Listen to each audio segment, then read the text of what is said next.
فتقبلها ربها بقبول حسن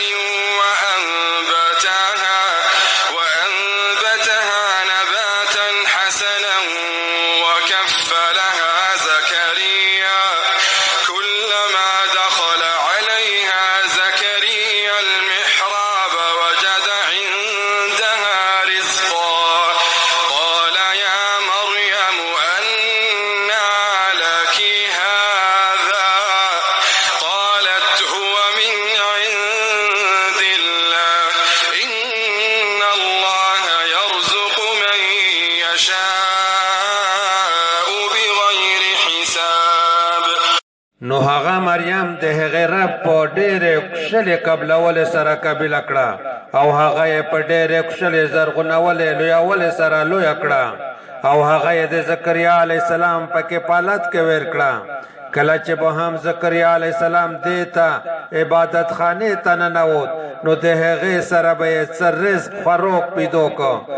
هغه وویل ای مریمې تو ته دا د کومه کېږي؟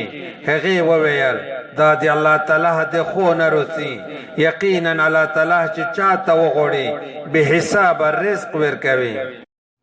هنالك دعا زكريا ربه قال رب هب لي من لدنك ذرية طيبة إنك سميع الدعاء. په دغه ځای کې زکریا علیه السلام د خپل رب نه دعا وغوښته.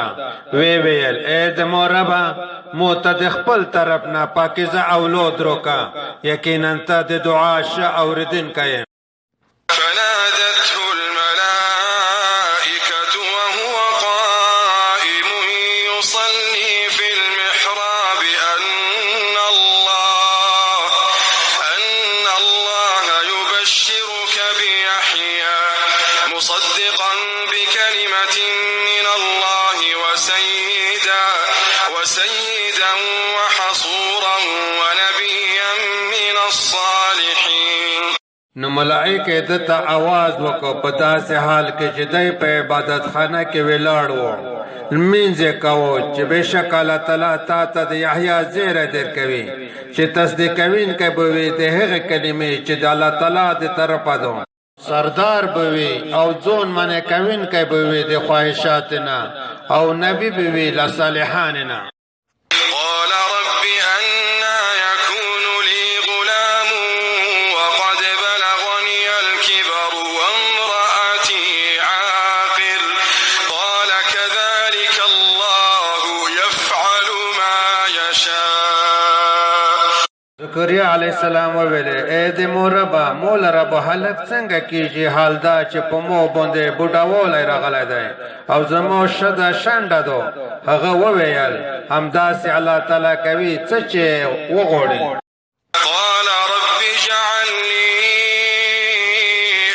آية قال آيتك ألا تكلم الناس 3 أيام إلا رمزا واذكر ربك كثيرا وسبح بالعشي والإبكار. زکریا علیه السلام وویل ای د مو ربه د مو د پوره څه نقشه مقرره که. هغه وویل د تو نقشه دا ده چې ته به د خلک سره خبرې نشې کولی خو په اشارې سره او ته خپل رب ډېر یادوه او د ریځې په آخر او په اول کې تسبیح پوکې بیانوه.